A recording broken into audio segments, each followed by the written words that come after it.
c'est la tranquillité, c'est la musique tranquille, c'est les odeurs, parce que c'est l'école qu'on fait chauffer, c'est toute cette atmosphère-là, et puis vraiment d'être entouré de choses qui soient complètement hétéroclites. C'est-à-dire qu'on a des objets anciens, mais de toute époque, de toute provenance, et qui se mélangent. C'est-à-dire que s'ils pouvaient se parler entre eux, il y aurait des choses incroyables, quoi. Vous prenez un cadre de Louis XIV, un cadre de Napoléon III, un cadre de Louis XVI, ce sont des choses complètement différentes. Donc vous voyagez dans le temps sans bouger, quoi.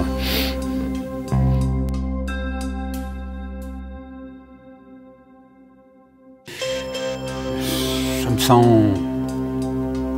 pressé parce qu'il y a beaucoup de travail.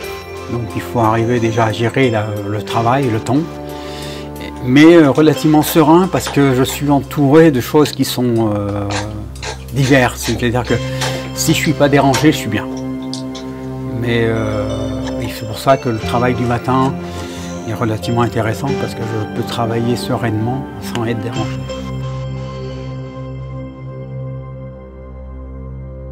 Ça s'est fait un peu par le hasard. J'ai toujours aimé l'ancien et la dorure, c'était un travail qui n'a pas bougé d'un pouce depuis, on va dire, 300 ans. Le travail qu'on fait en dorure aujourd'hui, c'est la même chose qu'on faisait il y a 300 ans. Tout simplement parce que ce sont des matières animales, végétales, qu'on utilise et qui peuvent être remplacées par aucune matière synthétique.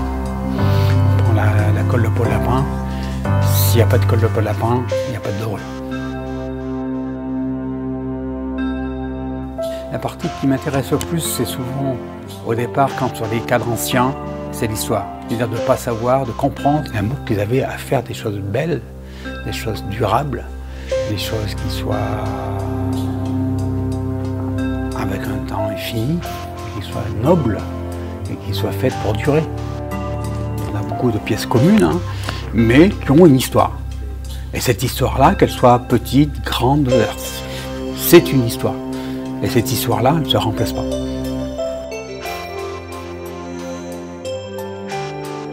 Toutes les étapes sont intéressantes. Arriver à expliquer aussi, à faire comprendre aux clients l'objet et la passion que j'ai sur l'objet et leur transmettre à eux, c'est quelque chose qui est relativement intéressant.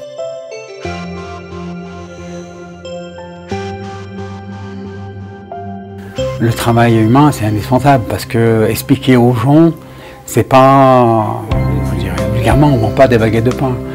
On est sur des gens qui viennent avec, je vous dis, avec une demande et on est là pour pouvoir répondre à cette question-là, quoi.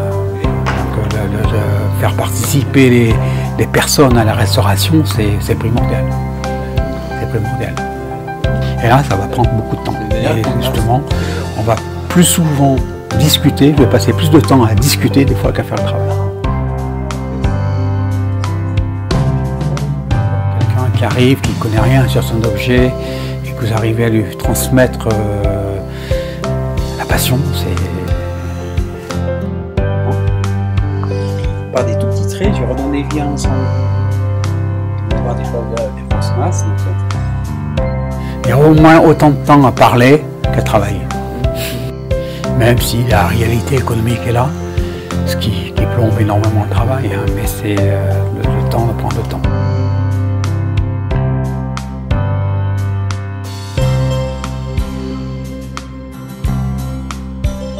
On a une valeur historique qui est incroyable, quelle que soit la valeur financière que ça. Donc il faut arriver à avoir l'objet autrement que financière et visuelle.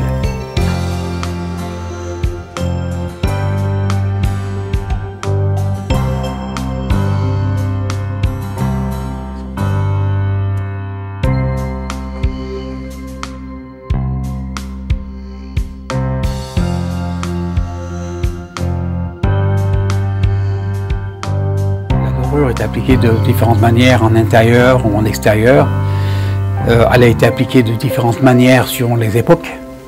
Donc moi je vais appliquer la même technique sur l'objet, sur l'époque. Il n'y a pas d'invention qui peuvent évoluer, mais la restauration et la dorure de l'époque, elle, il faut absolument la préserver, quoi. Donc chaque fois qu'on perd un objet, c'est quelque chose qui ne se restaurera plus. Donc ça sera un savoir-faire qu'on va perdre au fil du temps.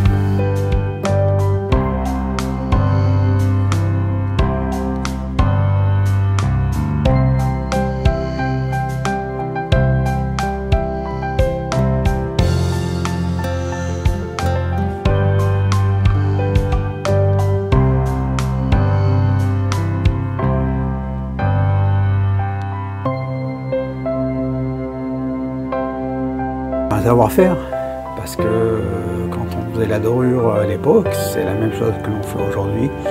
Et ce savoir-faire ne s'écrit nulle part, il se transmet, je dirais pas de père en fils, mais il se transmet de génération en génération. Et si un jour le fil se rompt, plus personne ne saura faire.